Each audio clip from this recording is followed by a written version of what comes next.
Don't shoot! Friend or foe?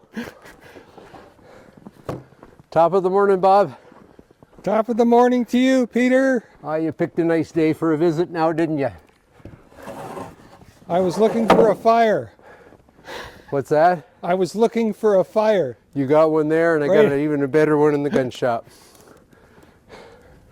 How was the journey? Okay. At its moments? Interesting. Interesting. Let's warm up by the fire. Not this one, the one inside, out of the snow.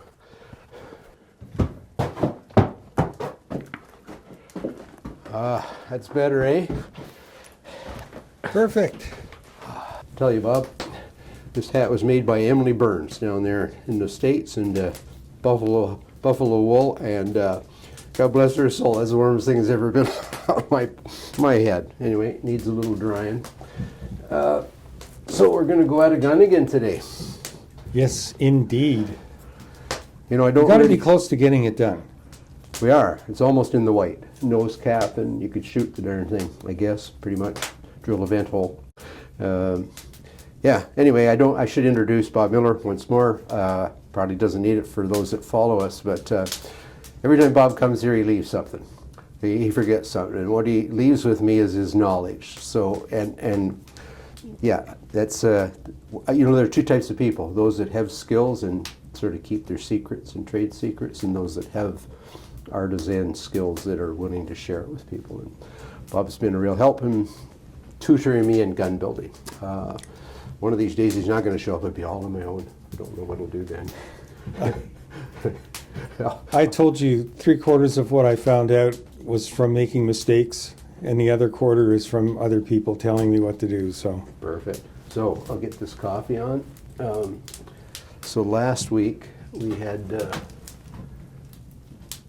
sorry Emily, got to use your hat. Last week we had Mr. Pat Taylor here, and we built that adjustable trammel, and we did a little episode on that, so we'll see how it works, see if it'll actually make coffee.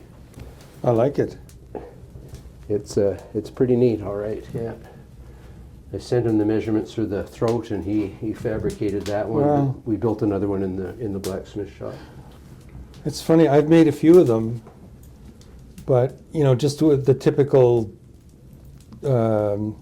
punched holes in the side. Yeah, I've made them. I demonstrated that as well. They're pretty simple. You can make them in 10 or 15 Yeah, even minutes. I can make one.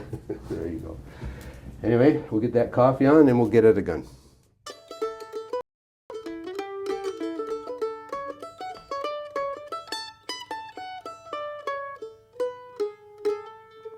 Mr. Miller's stay at our cabin was short-lived. He came down to work on a gun build with me and share his knowledge with me, and it got cut short by this stuff.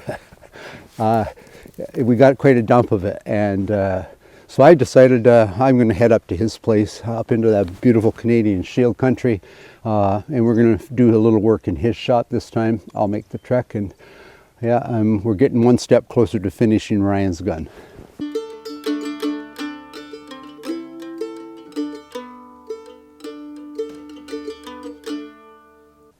So what we're going to do today is fit the nose cap on Ryan's gun. I needed to make this one. I didn't have one in stock. So I've got a 1-inch and a 13/16. These are commercially available ones. This is one that I made for this project since I didn't have one. Same type of construction where this is soldered. There's the alternative is to just peen and actually fold the piece up, but I didn't have the gun at the time that I was making this, so it was just a simpler way to do it. But it'll work just as well.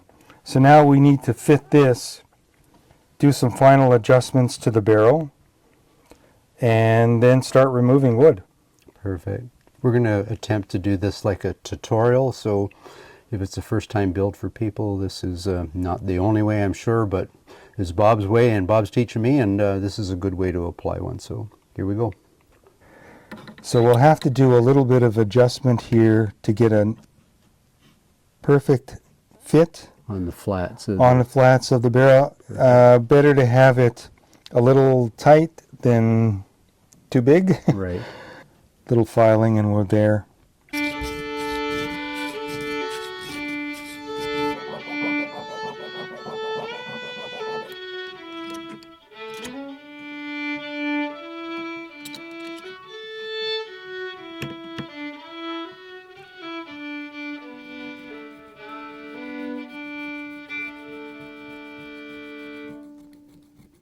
Said we're almost there.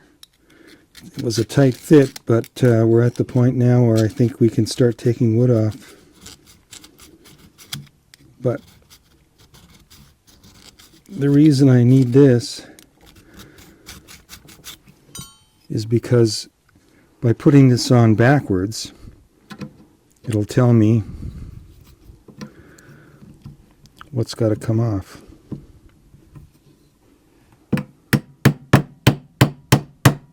Basically, you can see that this, in fitting this, pretty much comes just below where the ramrod is, and in the final fitting it won't do that. It'll probably just come right to here, but this gives us a really good idea as to just how much wood has to come off, and you can see it's a fair amount. So one good place to start is I'll usually take this, measure back, put a mark, and I'll move just a tad forward so it gives me room for final fitting. Towards the muzzle. But then anything else from here on, I know that wood's got to go. Perfect. Okay, so I just use some cardstock to give me a rough line. And again, once we get the nose cap, we can move it backwards and get a nice fit, but this is a starting spot. So I'm just going to saw down just to the base of where the ramrod goes, your trough here. And you'll remove that wood and then... And that'll be the first to go.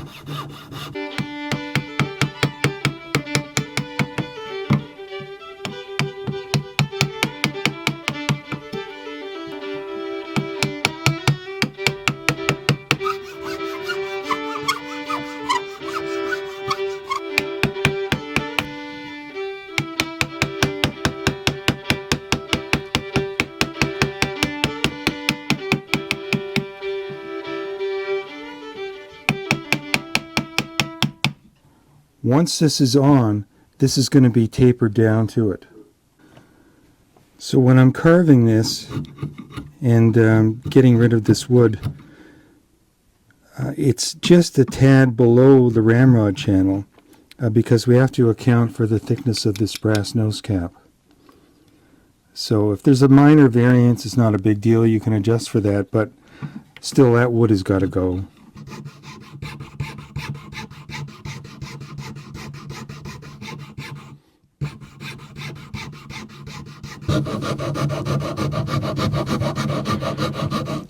So what I'm doing here is I'm taking most of the meat down to the line that Bob originally scribed, and we've got a lot of wood to get rid of there. We're getting down close to it now for the most part, and then we're going to fit this guy on, and as we're tapping it back we can clearly see what material has to come off. It's going to imprint it for us.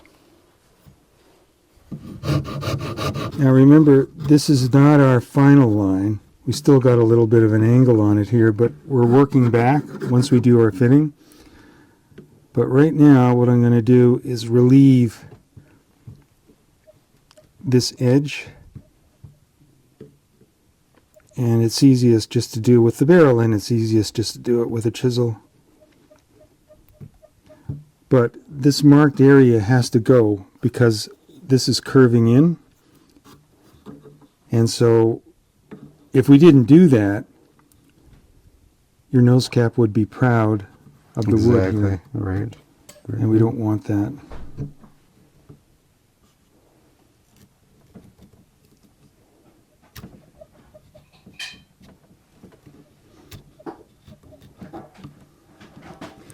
Try and do it in a controlled manner with this chippy cherry.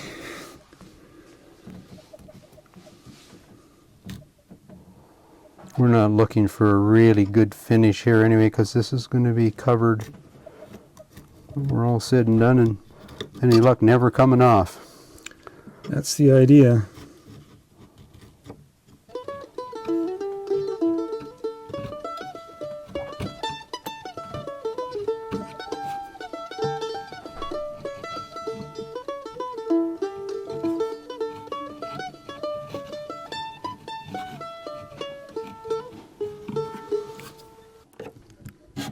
As I'm doing this, I'm beginning to wonder if perhaps in some past life I broke a branch off this tree and it holds a grudge.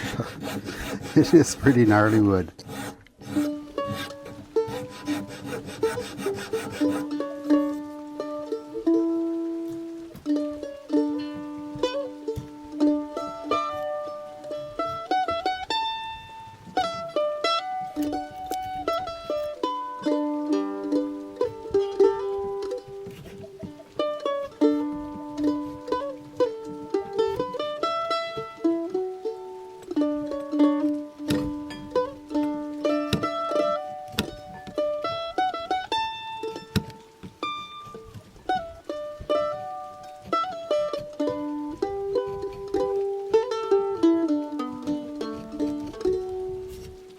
We're just cleaning up that back edge and squaring it up. It's part of the final fit. And it only has to be in the very edge where the brass is actually going to be fitting. Because again, a lot of that wood that you see is going to be removed. The wood in this area. The wood in that area is going to be contoured into the top of the nose cap. If you want something with a sharp edge, that triangular file over there works very well. That one. If you really want to, yeah.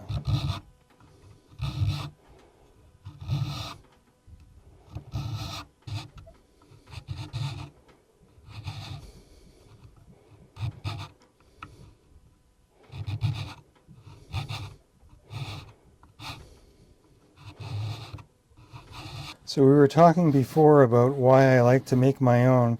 I usually don't prefab them, but I'll just use the sheet brass and with the pattern that I'll make for that particular gun. Once that wood that I wanted removed is gone, I just wrap it around and form the basic part of the nose cap, and I can get that all fitted. I don't really have to worry about the actual end or the muzzle end until I've got the rest done. It makes it a lot easier to fit. That's why I come to see Bob. I always learn new tricks.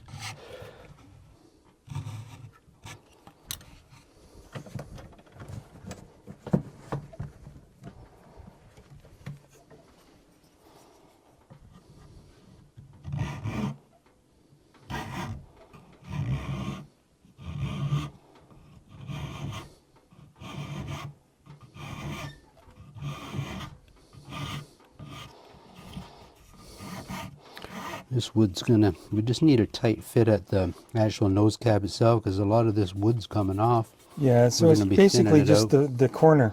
Yeah.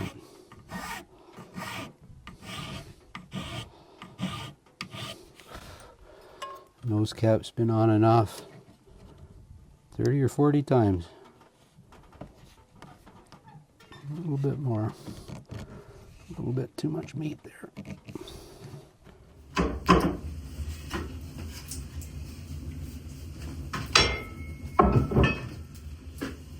So the last step that Bob and I did in putting the nose cap on is we put a single rivet in it, which you can see here. It's been peened over. So the head of the rivet on this side, once we drilled through the wood, we had to trim away the wood so that the the head of the rivet doesn't sit proud in the barrel channel, because the barrel would rest on it, then it wouldn't seat down properly. So there's a finished nose cap. Some finishing to do, a lot of wood shaping, and at this point, and note to self, at this point, I should be starting a fire in my shop before I start working at it.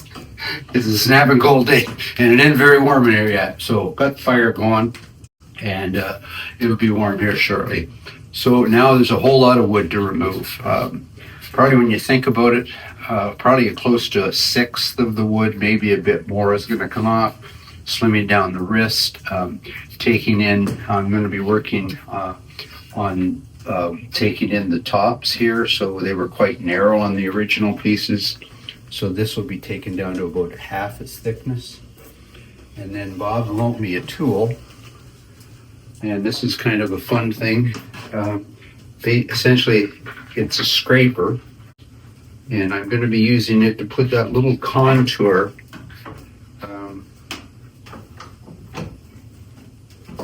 on above the barrel channel, so you can see the profile of the cutter here. So what we're trying to do is put that shape next to the ramrod channel, and essentially this is just going to run along the channel that I've flattened. So I've got this the level I want it. Roughly a third of the ramrod will be in the channel, 2/3 will be out, and we'll put that little contour on, and then the last thing is I'll put a single line molding on each side of the gun. And then we'll be on to a little bit of carving. So we'll see how this scraper works. So basically it's a two-sided scraper. I'm going to use it this way on this side, the scrape wood. It's going to be a slow process. We're talking thousands of passes, and turn it around and use it on the opposite side to get the same contour.